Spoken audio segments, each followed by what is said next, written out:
de hoje, o Sindicato dos Metalúrgicos de Campinas retoma sua perspectiva histórica, retoma o projeto da oposição metalúrgica de 1984 e humildemente nos colocamos a serviço de um projeto político que unifique a classe trabalhadora em direção à sua perspectiva histórica, que é a luta pelo socialismo. Nossa luta tem um caráter internacional e é por isso que estamos aqui nesta noite e por isso quero convidar a todos para que possamos celebrar esse momento histórico.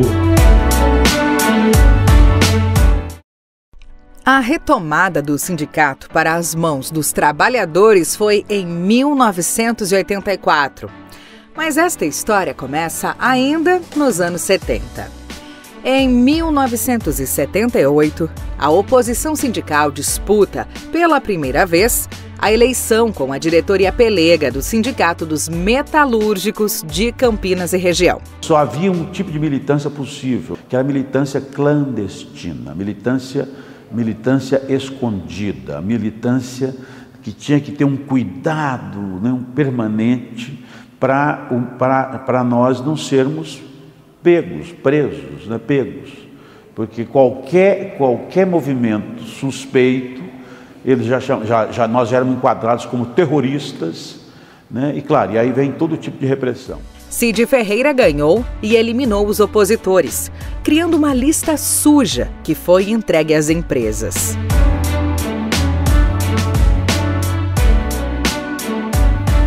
Em 1981, a oposição se rearticula. Durval de Carvalho encabeça a chapa e de novo perde. Essas duas eleições foram fundamentais, porque possibilitou a gente se organizar enquanto categoria, enquanto oposição e dialogar com a militância nas fábricas e com o movimento social da cidade. Na eleição de 1984, foram registradas 3 chapas. Os chamados igrejeiros ficaram com a chapa 3 e venceram. Nós estamos, em 84, na campanha das diretas já, né? Saindo da ditadura e entrando na verdadeira democracia, que também era um dos princípios da diretoria eleita. A defesa da democracia, a abertura da estrutura sindical ao trabalhador metalúrgico, oportunizou o seu falar, o espaço de fala, né? Então ele podia vir no sindicato, ele podia participar da assembleia, ele podia reclamar, ele podia falar. Também era e fazia parte do princípio daquela direção, como proposta, como plano de luta, a abertura desta diretoria na forma colegiada, ou seja, saindo do gabinete do presidente, né, para uma diretoria participativa e colegiada. Com a oposição dividida, o apoio das comunidades eclesiais de base e da pastoral operária foi decisivo. O trabalho que nós tínhamos, por exemplo, na pastoral operária, era exatamente pensar como que os trabalhadores que moravam e moram na periferia possam ter possibilidade de compreender como funciona a sociedade. E qual que é o valor, por exemplo, do sindicato, né? Então já tínhamos uma experiência junto das comunidades eclesiais de base no que a gente chamava a formação política, né? Que estava articulada também com a teologia da libertação, que nesse momento tomava corpo, embora fosse também muito perseguida. Lembremos-nos, né, que foram necessárias 3 eleições para que o sindicato fosse assumido pelo grupo de trabalhadores mais conscientes. A pastoral operária continuou o trabalho que ela vinha fazendo já no final dos anos 70, sim, claro, e para nós foi uma escola porque nos ensinou a nós irmos para os bairros e reunir com grupos de 3, de 5, de 10. Então, a pastoral operária foi nossa primeira professora, eu diria, no caso meu e de tantos. As mulheres que participavam das SEBs cumpriam um papel importante nesse contexto. Nós éramos da JOC. E as mulheres lá das SEBs, elas tiveram, assim, elas se organizavam para falar com metalúrgicos. E eu lembro de um episódio que foi assim, que me marcou. Eu tenho isso na memória como uma coisa, assim, de arrepiar. Eu trabalhava na Singer, e a Singer era uma fábrica enorme de 4.000 trabalhadores. E a gente estava em campanha para a eleição do sindicato. De repente, na saída, eu me deparo com as mulheres lá da Costa e Silva. Mas era assim, eu acho que tinha umas 15 mulheres, né? E levaram os filhos e estavam lá. Gente, a minha vontade era gritar, gente, que maravilha, né? E elas lá distribuindo o boletim da chapa. E eu não podendo falar nada, mas o coração, sabe aquela coisa assim? A chapa vitoriosa teve também o apoio daquele líder operário de São Bernardo do Campo, que se tornaria 3 vezes presidente da República. Do outro lado, com o apoio das empresas, Cid Ferreira voltou a disputar a eleição em 1987 e 1990. Mas seu tempo no sindicato já tinha se esgotado.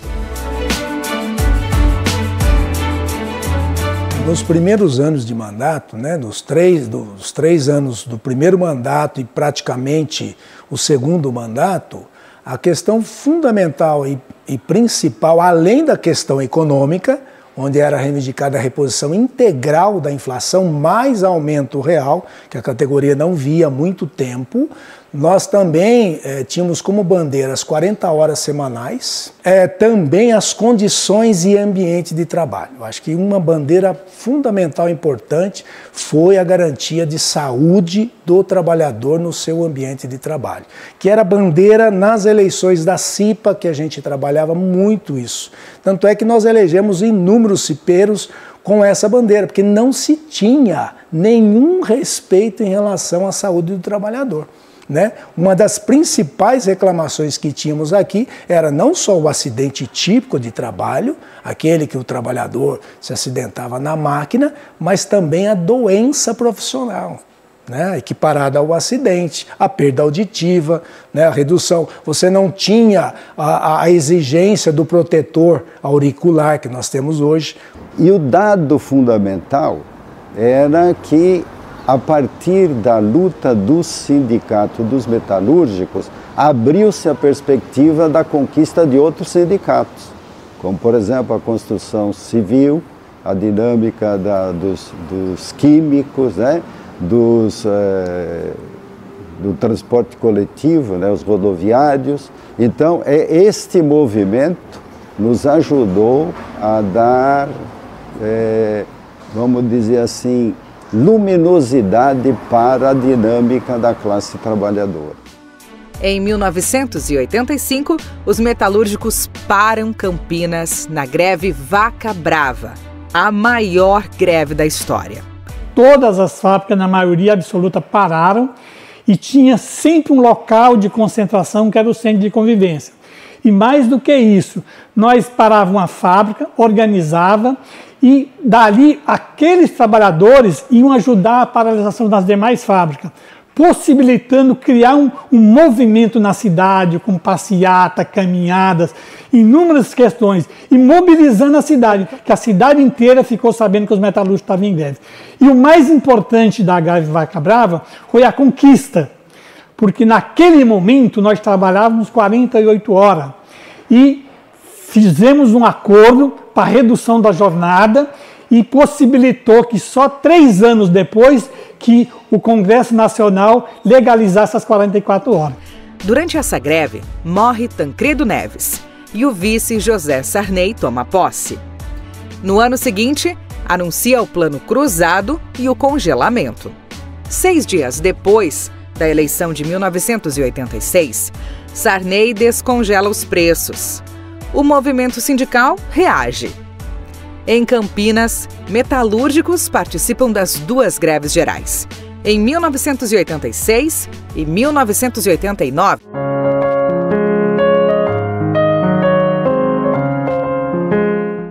A campanha ganha a sociedade, mas não consegue derrotar Fernando Collor de Mello, que teve o apoio das elites e das emissoras de TV. Collor abre a economia para o livre mercado. confisca a poupança e muitas empresas fecham as portas. Seu governo convoca as câmaras setoriais e começam as divergências na CUT. Nós pensávamos que a CUT tinha que ser uma central sindical que fosse esforçando para romper com o economicismo. Se nós vamos para um processo de pactuação, em que o governo é deles, dos empresários, com as entidades dos empresários, né? Ou seja, imagina, nós estamos indo, portanto, para um espaço em que mesmo que Deus mande um segundo filho, nós seremos escalpelados. Essa posição perdeu, infelizmente, claro, perdeu, sim. Mas nós sustentamos essa tese. Começa a construção de um movimento que defende a organização de base e a autonomia em relação aos patrões e aos governos. O Sindicato dos Metalúrgicos é uma das referências da CUT pela base. 1991 tem início com as perdas acumuladas de 1990. E a greve dominó vem com toda a força. A assembleia que daria o pontapé inicial na greve reuniu mais de 1.500 trabalhadores na frente do sindicato. Nós demos o nome da greve dominó. Primeiro parava uma fábrica, depois parava outra fábrica e assim dava a sequência. A partir que o governo Collor entrou, começou a rebaixar os salários. E segundo eram as demissões. Então foi um grande problema, não só você já ganhava pouco, diminuiu o salário e aí perdia o emprego. E aqueles que iam ficando foram acumulando força e organização, já vinham de um movimento forte e mostrando que é possível quando a gente quer, a gente fazer e conquistar. Porque fazer todo mundo faz, quando faz junto é diferente, a gente conquista. Após o impeachment de Collor, Itamar Franco assume a presidência. Fernando Henrique Cardoso, seu ministro da Economia, implanta o Plano Real e ganha a eleição em 1994. O sindicalismo, em geral, enfrenta dificuldades em mobilizar os trabalhadores. Com o Plano Real, houve uma novidade para a categoria, para o Brasil inteiro, porque houve um controle rígido da inflação.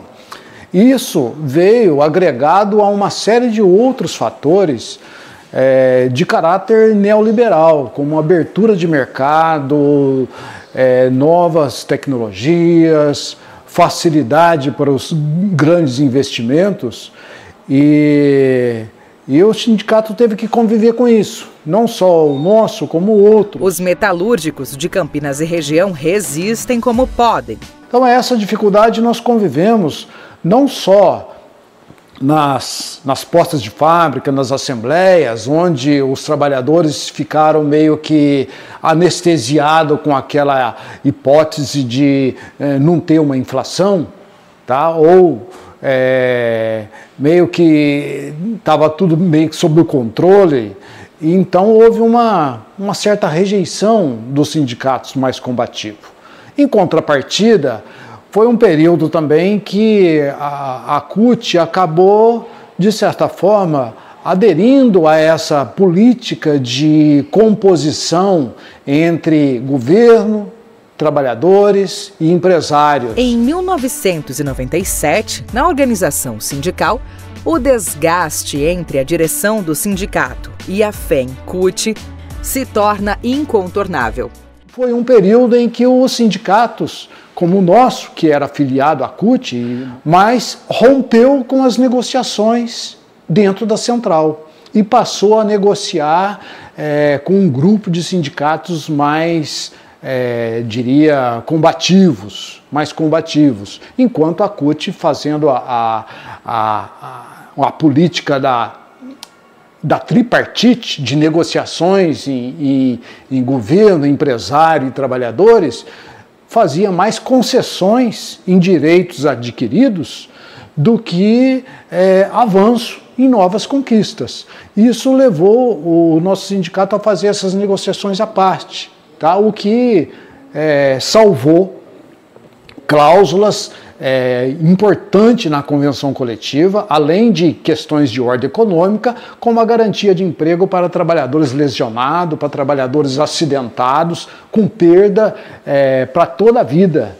Então, essa garantia de emprego é até a aposentadoria. A FENCUT, no seu processo de negociação com a Fiesp, começou a fazer uma negociação abrindo mão de cláusulas que eram fundamentais para os metalúrgicos do estado de São Paulo, especialmente nós do interior, que se tratava da famosa cláusula que é conhecida da doença ocupacional, da LERDORT, que eles abriram mão desta cláusula da mesma forma como abriram mão do adicional noturno no segmento de eletroeletrônico e máquinas, que é de 50%, eles aceitaram reduzir para 35%. Nós não aceitamos, nós quem? Nós metalúrgicos de Campinas, nós metalúrgicos de São José dos Campos, nós metalúrgicos de Limeira, na época, decidimos criar o chamado Bloco do Interior. Fernando Henrique Cardoso, submisso ao FMI, mas indócil com os trabalhadores, arrochou os salários, aumentou o desemprego e as privatizações. Porque ele estava cumprindo o papel que as elites queriam no Brasil. A Câmara do Deputado, né, para passar o projeto de reeleição, sempre houve corrupção, né? Comprou o deputado lá para poder passar aquele processo. Ele teve o deputado até cassado por isso. Né? Então, eles começaram aquele do dano que se recebe, que saiu até essa conversa na época. Então, ele tinha o Congresso inteiro junto com ele também. Né? E tinha a mídia, tinha o sistema de repressão, que era todos também contra nós, né? Que principalmente, e tinha os patrões organizados junto com o Poder Judiciário. Em Campinas e região, o sindicato organiza resistência ideológica contra o neoliberalismo entreguista de FHC. Eu acho que houve, por parte da Central Única dos Trabalhadores, uma cooptação de setores da CUT também, que achando assim, olha gente, mas, olha, do jeito que eles querem não dá, mas se a gente fizer isso vai dar. Né? Isso aí criou confusão entre os trabalhadores também, né? Você tinha que as empresas, então você tinha uma disputa acirrada em todos os níveis. O nosso sindicato sempre resistiu a essa política, tá? E foram 3 ou 4 anos ali, até o ano 2000, de intensa luta. É também na década de 90 que a direção do Sindicato dos Metalúrgicos cria os coletivos de gênero e antirracismo. Amplia as atividades culturais como a Primeira Feira do Livro e aprofunda a relação de classe com os movimentos sociais. A nossa visão era sempre que a luta ela não pode estar só no chão de fábrica, ela tem que se expandir. E se expandir você quer dizer, para você construir um movimento socialista, você tem que estar fora das fábricas, você tem que ir para os bairros e para onde tiver luta. Nós fizemos várias ocupações em Campinas, foi o auge das ocupações. Ocupamos o Vila Vitória, Eldorado dos Carajás e ocupamos também o Parque Osiel e que depois o Monte Cristo. E aí a gente conseguiu nessa troca, né, que a gente falava uma troca de experiência, que o sindicato precisava de buscar essa troca junto aos movimentos sociais. O MST, nessa época, ele já estava forte. Aí nós fizemos parte de algumas ocupações, como Iaras, fizemos parte da ocupação que hoje tem assentamento em Limeira, tá certo? E região do Brasil nós participamos de várias. Como foi um governo que abriu o mercado, um governo de caráter estritamente neoliberal, houve também aquelas palavras de ordem que ficou marcada até o final do segundo mandato, quer dizer, fora já daqui, o FHC e o FMI. Quer dizer, havia um vínculo do Fernando Henrique com o Fundo Monetário Internacional, com essa política econômica que trouxe um problema para os sindicatos. Então, nossas principais dificuldades foram essas. Mas, tanto no primeiro mandato como no segundo mandato desse governo, foram anos de intensa mobilização. No primeiro mandato, Lula avança com políticas sociais. Mas, para parte da militância, ele tinha assumido uma linha social desenvolvimentista. A gente já tinha uma visão crítica, já tinha uma disputa interna dentro do PT forte, uma disputa interna dentro da CUT também forte, já de rumos, de direção da luta de classe, né? O sindicato foi criando condições próprias e criando um campo de ação dentro e fora da CUT com uma outra perspectiva, porque já não via mais na CUT aqueles objetivos da sua fundação. E aí a gente foi cada vez mais se distanciando até a desfiliação da CUT, a desfiliação do partido por vários dirigentes sindicais, por várias correntes políticas que fazia parte da direção do sindicato. As forças mais combativas, contrárias à conciliação e à redução de direitos, criam alternativas de organização. A ASS, Alternativa Sindical Socialista, antiga CUT pela base, foi o embrião da Intersindical, instrumento de luta e organização da classe trabalhadora. O objetivo de criação da Intersindical tem a ver com um campo político e ideológico de esquerda que entendeu que a CUT tinha esgotado o seu papel como central sindical, da mesma forma que o PT. Mas, sindicalmente falando, se debateu a necessidade de construir um outro instrumento sem a necessidade de caracterizar que seria a construção de uma nova central, mas que pudesse construir um espaço que agregasse todo o movimento sindical de esquerda, que entendia que a CUT não mais cumpria o papel pelo qual ela tinha sido fundada. E era uma proposta que havia acordo de maneira quase que geral. Em 2007, no 9º Congresso da categoria, o Sindicato dos Metalúrgicos de Campinas e região, a maior entidade dentro da Intersindical, aprova a desfiliação da CUT. A partir de 2008, a Intersindical passa a se afastar de todas as forças que apoiam governos do PT.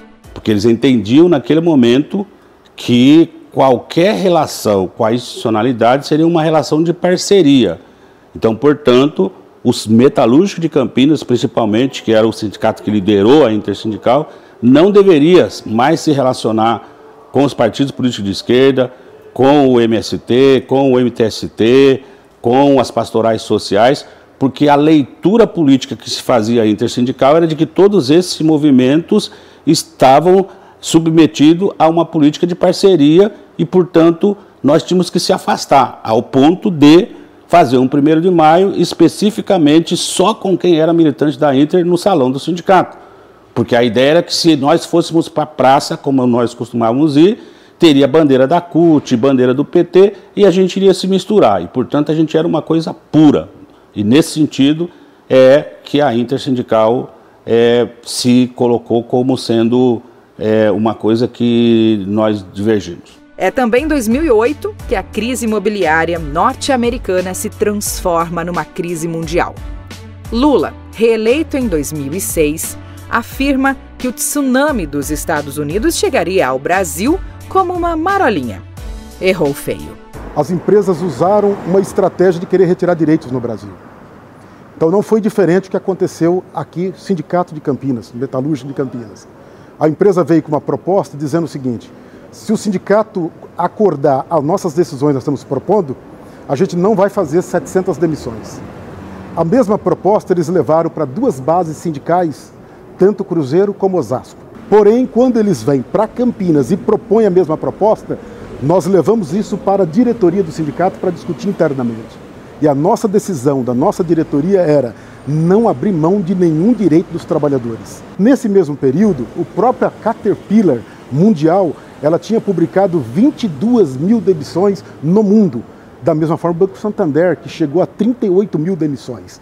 Então, eles usaram uma estratégia para retirar direito. Dilma Rousseff é eleita em 2010 e se torna a primeira mulher presidenta da República. Entre outros desafios, seu mandato ficou marcado pelas manifestações de junho de 2013. O posicionamento do sindicato em 2013 em relação a essas manifestações foi de dar apoio aos estudantes que estavam fazendo aquela reivindicação para a redução das tarifas de transporte e também a reafirmar as pautas dos trabalhadores históricas, redução de jornada, a questão da saúde pública, a questão da educação, então pautas que envolvem toda a classe trabalhadora. Porém, nós fomos observando que existia uma negação dos movimentos de esquerda por uma parte do movimento. Então existia até uma orientação das lideranças daquele momento para que não se participasse com camisetas vermelhas, ligadas a partidos políticos, centrais sindicais. Nesse sentido, foi um fortalecimento do que tudo que aconteceu pós 2013. Dilma, que desde o início aprovou duras medidas contra os trabalhadores, é reeleita em 2014. A esquerda vai às ruas junto com os muitos descontentes com o governo. Quando a Dilma se elege pela primeira vez, a gente percebe que no mandato dela, ela se distancia muito forte do movimento sindical e dos trabalhadores. Com isso, eu percebo que traz um prejuízo forte. No segundo mandato dela, piora mais ainda, porque aí ela se distancia mais ainda. E com isso vem as duas medidas provisórias, né? Que é a 664 e a 665, que mexe na pensão por morte, que mexe no piso e também na questão da Previdência. Então, com isso, o movimento sindical vai para a rua, protesta, faz um movimento, mas é insuficiente para revogar essas duas medidas provisórias que trazem um prejuízo muito perverso aos trabalhadores, no nosso ponto de vista. A presidenta é acuada pela extrema-direita, que junto com a mídia enche as ruas pedindo a sua saída. A gente tinha uma divergência dentro do sindicato, porque tinha uma parcela do sindicato que eles achavam que não existia golpe. Né? Inclusive teve vários atos que esse sindicato, uma parcela de diretores não foram. A gente foi, entendendo que era golpe. E entendendo isso, a gente percebe um avanço da extrema-direita. Dilma sofre o impeachment e é afastada pelo Senado. Após o golpe que a Dilma sofreu e Michel Temer assumindo a presidência, ele entrou com a reforma trabalhista, onde foi passado para o trabalhador que aquilo viria para melhorar a vida dele e até mesmo o relacionamento dele com o patrão. Mas, na verdade, e no dia a dia, nas portas de fábrica, nós estamos vendo, cada dia que passa, a precarização do trabalho, a terceirização cada vez maior e a pejotização em alta também. E qual que é o tema da reforma? Qual é a justificativa que eles usam para a reforma? Que é uma distorção da realidade. Olha, as reformas é para poder fazer o Brasil crescer e gerar emprego. Isso é mentira. As reformas é para tirar mais direito dos trabalhadores e sobrar mais direito, sobrar mais dinheiro, mais lucro, mais resultado para os empresários e para os políticos e suas corrupções. Os trabalhadores reagem com greve geral organizada pelas centrais sindicais e movimentos populares. Sem força suficiente, a greve e as manifestações nas ruas não conseguem barrar a aprovação da reforma. Em 2018, Bolsonaro vence a eleição e começa um calvário na vida dos trabalhadores. O governo Bolsonaro significou um atraso na sociedade brasileira em todos os seus sentidos. Porque o governo Bolsonaro trouxe de volta o ideário de que a ditadura militar não aconteceu, que foi algo suave, assim como os defensores da escravidão defendem que a escravidão foi algo suave. O governo Bolsonaro trouxe para a sociedade que a violência é algo banal. Então, o retrocesso do governo Bolsonaro na vida dos trabalhadores é algo que marca um período histórico da nossa nação, no sentido de tudo que a gente já havia avançado. E a partir do governo dele, a gente tem esse retrocesso. Por isso, não é só uma questão trabalhista, mas é uma questão mesmo de humanidade. Em 2020, a pandemia da Covid-19 atinge o Brasil. As demissões, a miséria e a fome aumentam. O negacionismo e o discurso de ódio tiram a vida de mais de 600 mil brasileiros. Enquanto isso, no sindicato, as divergências da diretoria ficam cada vez mais evidentes. A divergência dentro da diretoria começou a ficar nítida após análise de conjuntura, que uma parte da diretoria acreditava que política não ia levar a nada, porque nós já vivenciamos isso no passado, e a outra parte da diretoria acredita que nós devemos estar inseridos não como um fim, mas como um meio de mudar a realidade dos trabalhadores. Em 2022, Lula e o PT constroem uma frente ampla de partidos e derrotam Bolsonaro nas urnas. A economia até melhora, mas com o Congresso Nacional dominado pela extrema-direita, a revogação das reformas trabalhista e previdenciária nem sequer foi aventada. Em 2023, no 14º Congresso da categoria, o Sindicato dos Metalúrgicos de Campinas e região se desfilia da Intersindical. No nosso ponto de vista político, o sindicato ficou por alguns anos engessado. O nosso sindicato é o terceiro maior sindicato dos metalúrgicos do Brasil. A diretoria já tinha uma divergência profunda por conta do rumo que tomou esse sindicato. Inclusive, no mesmo ano da nossa eleição de 2023, nós tivemos um congresso e, por maioria, os delegados desse congresso, por maioria, em votação, resolveu desfiliar da Intersindical.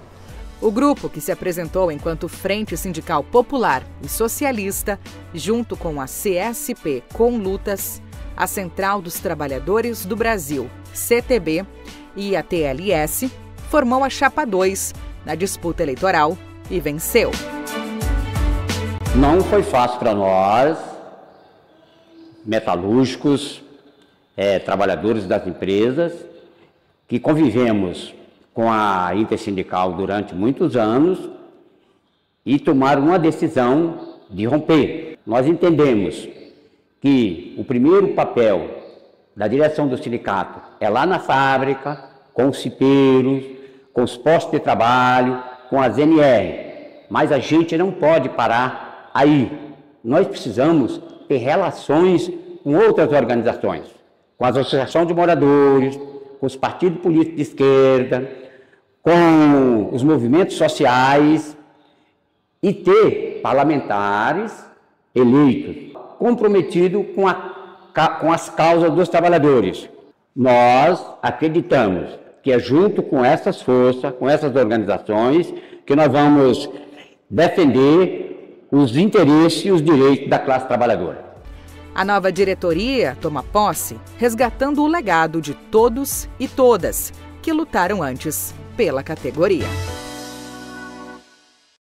Temos a certeza e a convicção de que o socialismo é o caminho inevitável, que não permite voluntarismo, nem sectarismo.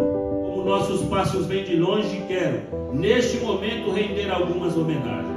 Primeiro, na pessoa do Gerardo, agradecer aos nossos ex-presidentes que cada um ao seu modo pavimentaram o nosso caminho.